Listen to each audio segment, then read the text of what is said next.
अस्सलाम वालेकुम ख़वातीन व हज़रात, चैनल पर आने का बहुत बहुत शुक्रिया। अगर आपने अभी तक चैनल को सब्सक्राइब नहीं किया तो इसको सब्सक्राइब कर लें और साथ ही बेल के आइकन को लाजमी प्रेस करें ताकि आने वाली वीडियोस की अपडेट्स सबसे पहले आप तक पहुंच सकें। गिलास वाल से टकराती रोशनी से वो कसम आई थी जब दरवाज़ा ज़ोर से नॉक हुआ। यकदम वो स्टपटाई नज़र अब उसकी साइड पर गई जो शायद उससे पहले रूम से जा चुका था। कुछ ज़्यादा ही सोने लग गई हो तुम, कुबरा अब्बास खान खुद से कहती। वो दरवाज़ा खोल गई जहाँ वो ब्लैक पैंट कोट में खड़ा त्योरी चढ़ाए उसे देख रहा था। उसकी नज़रों से परेशान होती पीछे हुई थी, जिस पर वो फ़ौरन अंदर दाखिल हुआ। दरवाज़ा लॉक कर गया। अगर मेरी जगह कोई और होता तो तब भी तुम ऐसी हालत में होती। वो उस पर गहरी नज़रें गाड़े बोला जबकि वो उसकी बात से पूरी तरह होश में आई थी। नज़र अब अपने बेड से आधा नीचे झूलते दुपट्टे पर गई। मतलब वो कब से बगैर दुपट्टे के थी। अपनी हरकत पर सुर्ख होती वो भाग का दुपट्टा संभालने लगी जबकि वो उसकी गैरती हालत से महज मुस्कुरा दी था। वो पहली बार उसके सामने ऐसे आई थी। सोकर उठने के बायस नीली आंखों में सुर्खी सी थी। रेशमी बाल अब कमर पर बिखर चुके थे। मुझे तो तुम वैसे भी अच्छी लग रही थी। वो उसे दुपट्टा उड़े देख शरारत आमेज लहजे में बोलता उसके करीब हुआ। उसके इस तरह करीब आने पर वो खज्जल सी होती दीवार के साथ लगी। एक बात बताऊं, वो उसके कान के करीब गंभीर सी सरगोशी करने लगा। उसकी कुर्बत में वो महज दिल थाम कर रह गई। इस होली में तुम खासी चुड़ैल लग रही हो, कसम से। उसके कान के करीब सरगोशी करता वो जोरदार कहका लगा गए थे। आप खो दूंगे चुड़ैला, बदतमीज़ कहेंगे। उसकी बातों से वो मजीद गुस्से और शर्म से सुर्ख होती वाशरूम में बंद हो गई थी। पीछे वो अपना कहका जब्त करने की कोशिश में लाल हो चुका था। जो मज़ा उस लड़की को सताने में था वो कहीं और कहाँ मिलना था, जबकि वो इस शख्स के बदलते रूप से परेशान तो हो जाया करती थी जो पाल में तोला और पाल में माशा होता था। रात के तकरीबन 12 बजे ही वो लोग वापसी के लिए निकल गए थे। मुंह क्यों फुलाए बैठी हो, मुसलसल उसकी खामोशी महसूस किए वो आखिर बोल ही बैठा था, वरना वो चुप रहने वालों में से हरगिज़ नहीं थी। आपके साथ आइंदा कभी कहीं नहीं आऊँगी। अंदाज काफ़ी रूठने का सा था। अब क्या कर दिया मैंने। तस्मीर को अब वाकई हैरत हुई थी। पता नहीं किन किन बातों पर नाराज़ हो जाया करती थी। 2 दिन के लिए कौन जाता है नारायण कहीं घूमने भी। मतलब कि कंजूसी की हद होगी। मैंने तो कहा भी था अपना किराया खुद दे देती। वो खिड़की से बाहर देख कर कहती। उसे मुंह खुलवा चुकी थी। उसकी बातों पर वो खासा हैरान था जो अभी उसे आधे घंटे का लेक्चर देकर आया था कि कल से जो उसने ज्वाइनिंग देनी है, जिसकी वजह से वो फ़िलहाल यहाँ नहीं रुक सकते थे। और वो उसे कंजूसी का टैग पहना गई थी। वो कुछ कहते कहते अचानक उसके तासरात देख कर चौंका। वो जून वगैरह की गाड़ी कहाँ गई, हम उनसे पीछे रह गए हैं। आपको कहा भी था गाड़ी उनके साथ रखिएगा। आपको मेरी बातों की समझ क्यों नहीं आती। इस रात का वाक़या याद कि वो यकदम घबराई थी। रिलैक्स, वो हमारे आगे नहीं पीछे हैं। और तुम्हें उस दिन मैंने कहा था ना कि मेरे होते हुए तुम्हें डरने की ज़रूरत नहीं है। वो उसका हाथ था मैं नरमी से बोला। जब नज़र पीछे से आती उनकी गाड़ी पर पड़ती वो पुरस्कून सी सीट की पुश से टेक लगाकर आंखें मूंद गई थी। और सुनो बेटा, कैसा रहा सफ़र। रात को देर से पहुंचने के बाद वो सुबह नाश्ते पर सलमा और रुखसाना बेगम के पास बैठी बातों में मसरूफ़ थी। पहले तो वो उसे सुबह सुबह किचन में देखकर हैरान थी, फिर उसे तस्मीर के लिए खुद नाश्ता बनाया देख कुछ पुरसकून हुई थी। यूं नहीं जाना तुमने। सलमा बेगम के कहने पर वो असर असबात में हिला गए। जाना है, बस रेडी होने ही जा रही हूँ। 2 दिन बाद अपने बेड पर वो पुरसकून सा सोया था।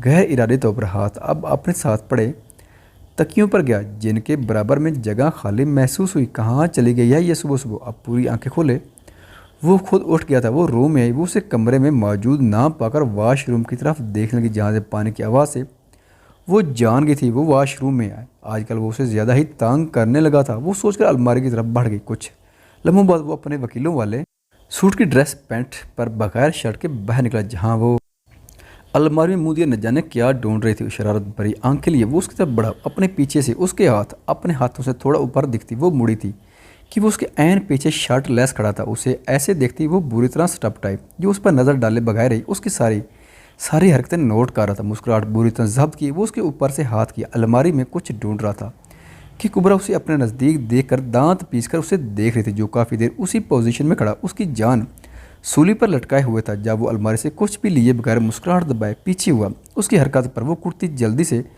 अलमारी से अपना स्टूल लिए पैर पटकते शीशे के सामने आई। शर्म नाम की चीज़ ही नहीं है यहाँ। बेशरम आदमी। वो उस पर नज़र डाले बगैर सुर्ख चेहरे से बोली जो अब उसे सामने खड़ा शर्ट पहन रहा था। उसकी गैर होती हालत पर मुस्कुराहट दबाने के चक्कर में मुंह नीचे झुका गया था। उससे कोई उम्मीद भी नहीं थी कि उसे ऐसे मुस्कुराते देख उसका सर फाड़ देती। कहीं जा रही हो।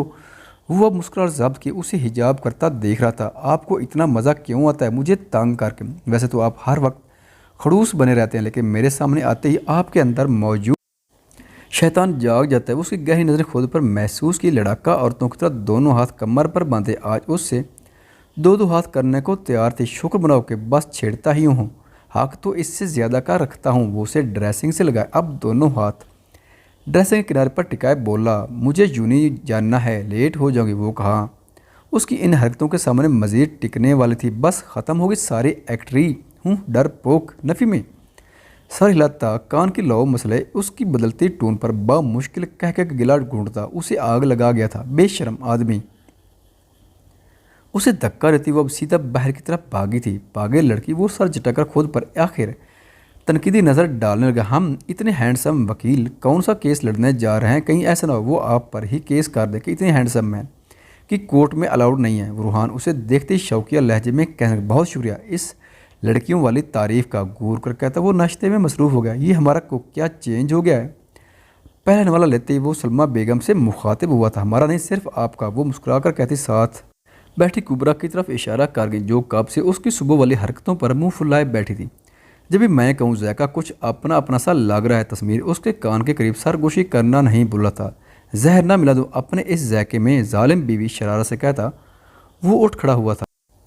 बुलाओ अपने साईं को या मैं जाऊं। वो कब से उसके इंतज़ार में बैठा। अब उस लड़की से मुखातिब जो उसके ऐन सामने बैठी उसे अजीब नज़रों से देखती सख्त नगवार गुजरी थी। अरे आओ आओ, आज तो बड़े बड़े लोगों ने हमारी हवेली में कदम रखे हैं, मुद्दे पर आओ सीधा। रूहान उसे वारन कर गया। इतनी भी क्या जल्दी है सरकार? कुछ खाएंगे या पाएंगे? हमारे पास सब चीज़ें मौजूद हैं।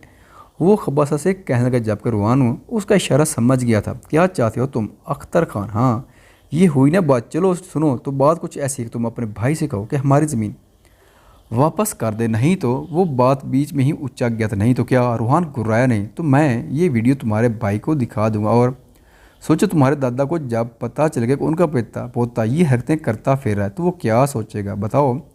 अख्तर ने सामने बैठे उस शख्स के चेहरे पर खौफ वाज़ेह महसूस किया था।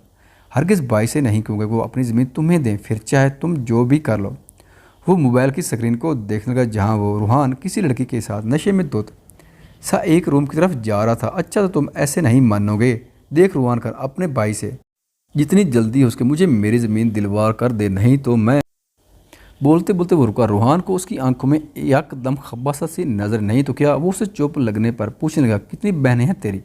वो कुछ वक्फे के बाद बोला। रूहान को लगा किसी ने उससे पैरों के नीचे से ज़मीन निकाल दी। वो उसकी बहनें नहीं हैं बॉस, इनमें से एक शख्स कहने लगा। उसके कहने से रूहान को कुछ सुकून महसूस हुआ। हाँ लेकिन एक कज़न है जिसको ये बहनों से भी ज़्यादा चाहता है। अब तो वो उसकी भाभी है। वो कैसे भूल गया था अख्तर खान उसका दोस्त रह चुका है।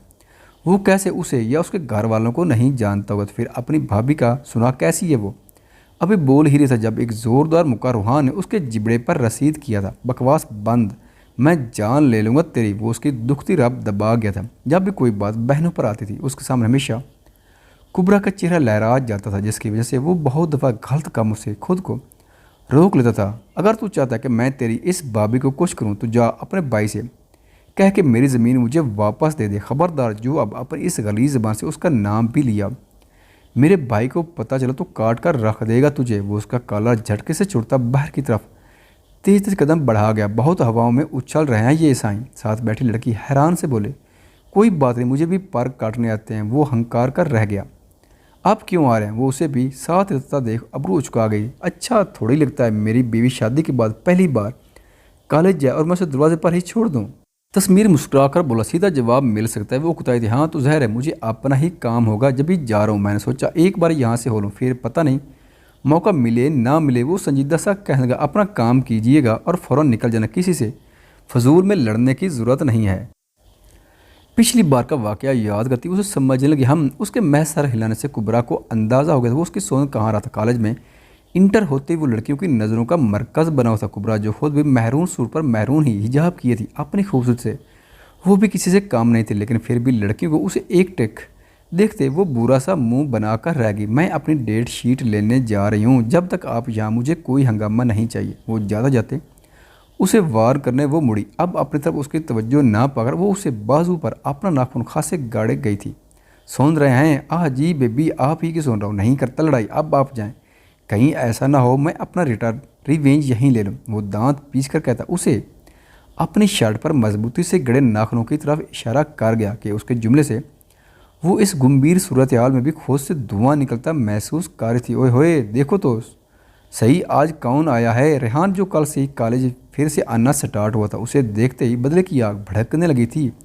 तुम अभी तक यहाँ क्या कर रहे हो? तस्मीर उसके जुमले कसने पर बामुश्किल अपना हाथ रोक के दाड़ा। ओह सर, आप तो गुस्से ही हो गए। ऐसे कहाँ है, आपकी वो चुड़िया लेकर नहीं आए उसे?